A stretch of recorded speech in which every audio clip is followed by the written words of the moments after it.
This is the mother of all bombs. The most powerful non-nuclear weapon ever developed in combat. With a blast equivalent to a tactical nuclear weapon, this bomb can produce an astonishing force of 11 tons of TNT. Bunkers, buildings, tunnels, cities, no matter what needs to be taken out, this bomb can do it. But with so much mystery surrounding it, let's take a deep dive into why this weapon changed modern warfare forever.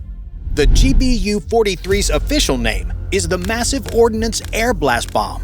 However, due to how large it is, the nickname for the weapon is the mother of all bombs, or MOAB for short. Speculation persists about how the bomb got its nickname, but many believe this was in reference to Saddam Hussein's claim during the First Gulf War that the upcoming battle would be the mother of all battles. With being such a large bomb, this subsequently became known as the mother of all bombs. But regardless of where the name came from, it's a very powerful weapon. The bomb itself is about 30 feet long and just over 3 feet in diameter. The MOAB weighs in at just under 22,000 pounds in total. Just 3,000 pounds of this weight comes from the aluminum casing that seals the body. The rest of the weight comes from pure explosives.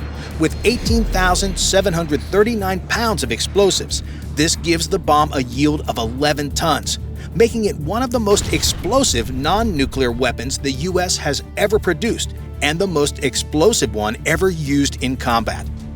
But what makes this bomb even more powerful is its choice of explosive. Known as H6, this explosive compound is a mixture of TNT, RDX, and aluminum. These properties give it a combined explosive power that is a third stronger than normal TNT. The mixture is also the primary explosive agent used in underwater weapon systems like torpedoes, mines, and depth charges. This is because the weapon aims to create a huge explosive blast with tons of overpressure and not necessarily shrapnel. As the name of the MOAB suggests, the bomb is not intended to explode on impact. Instead, a fuse must be set, indicating how far above the ground the bomb must explode. The bomb's relatively thin body must hold a huge amount of H6 to create the desired explosive force. This force is the primary means the US military leaders want to destroy the target with and not through shrapnel. Because the bomb explodes above the target, the crushing force it creates is enough to collapse tunnels, buildings, bunkers, and whatever else that regular bombs cannot destroy. But how is it delivered? Because the bomb is so giant, the US military deploys it out of the back of an MC-130, which is a specially modified C-130 meant for special forces purposes. Once kicked out of the back of the plane, the bomb parachute deploys and the platform holding the bomb and the weapon itself begin free-falling. Having the bomb's descent slowed down by a parachute is a huge advantage that allows the aircraft to fly higher to avoid both enemy fire and the blast from the weapon. In flight, the MOAB has a GPS guidance system that brings it to the target. For course correcting, the bomb has a series of grid fins that carry it over the top of the target.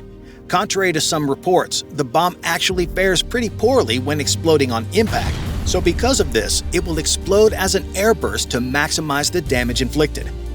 But why would the US need such a weapon, and how did it come about? During the early days of the war in Afghanistan, the US ran into a problem. Al-Qaeda and Taliban fighters had built an incredibly extensive network of tunnel and cave systems in the mountains. These hideouts were deep underground and had unknown capabilities stored for use against land and air forces. As a result, the military wanted to create a weapon that could destroy these hideouts without leaving anything left that could cause casualties to coalition forces. Thankfully for the Air Force, when they began researching the bomb in 2002, they realized they could use the body of a large historical bomb, the Daisy Cutter, and basically stretch it out to make the new bomb more aerodynamic. The design of the new bomb went pretty quickly. In just under a year, the MOAB had gone from a design on a chalkboard to an operational prototype. Throughout 2003, the Air Force conducted 2 live fire tests of the MOAB. After successful tests of the bomb in both variants of the MC-130, the military declared the bomb operationally ready and ordered 15 of them for US stocks.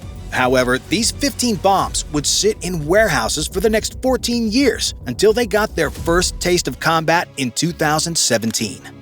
Why the United States waited 14 years to deploy the MOAB for the first time is unknown.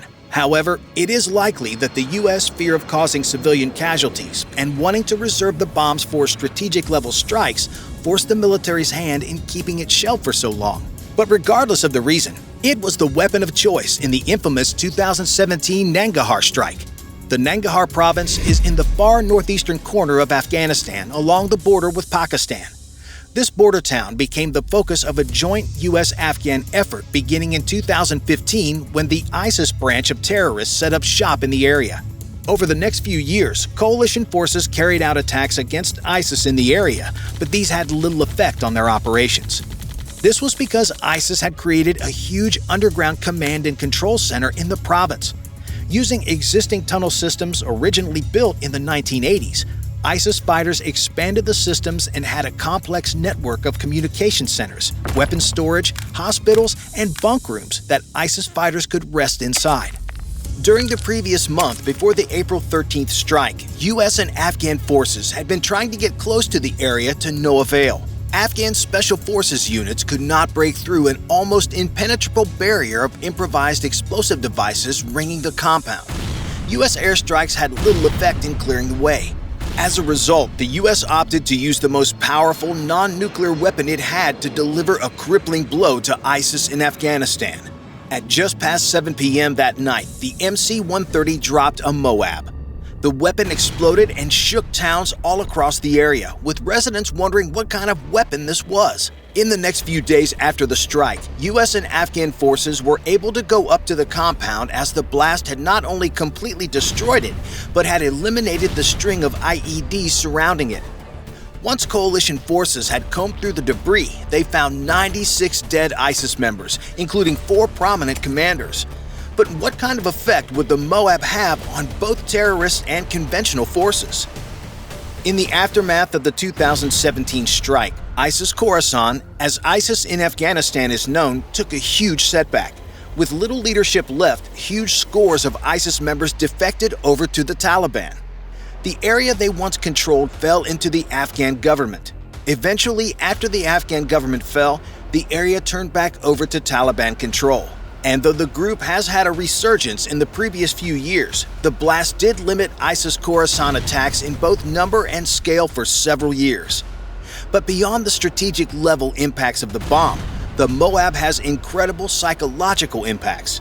The terrorists taken out by it had operated out of that tunnel system with impunity. Because they knew the U.S. would always have their air superiority, hiding in these tunnel systems offered their best chance at rest and recovery without worrying about getting attacked. With the U.S. showing its willingness to use such a weapon, terrorists across Afghanistan knew that they could be wiped out at any time, anywhere the U.S. decided it wanted to do so. Such a concept is quite demoralizing and may partly explain the huge number of defectors to the Taliban after the strike.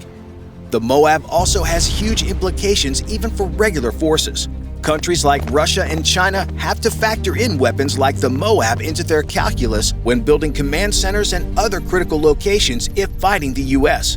Because the U.S. has the ability to take out these places, it is likely that in a peer-to-peer conflict, these command centers would be further away from the front lines so they could be better protected. Being further away from the front lines means information flowing back could be more time-late or inaccurate than if the command center were closer to the front lines. Because of this, a tactical weapon like the MOAB could have strategic-level benefits. But how is this possible? And is it really that powerful? When describing the explosive power of the MOAB, the best comparison is that it is equivalent to the smallest tactical nuclear weapons developed by the United States. For example, the U.S. built a small nuclear warhead that was fired from what is essentially a long metal tube held up by a bipod. Known as the Davy Crockett, this weapon was developed by a 5-man team that could set it up quickly on the battlefield alongside advancing troops. The warhead had a variable setting, and its smallest setting was equivalent to 10 tons of TNT. And there were other tactical nuclear weapons the MOAB can compare to as well.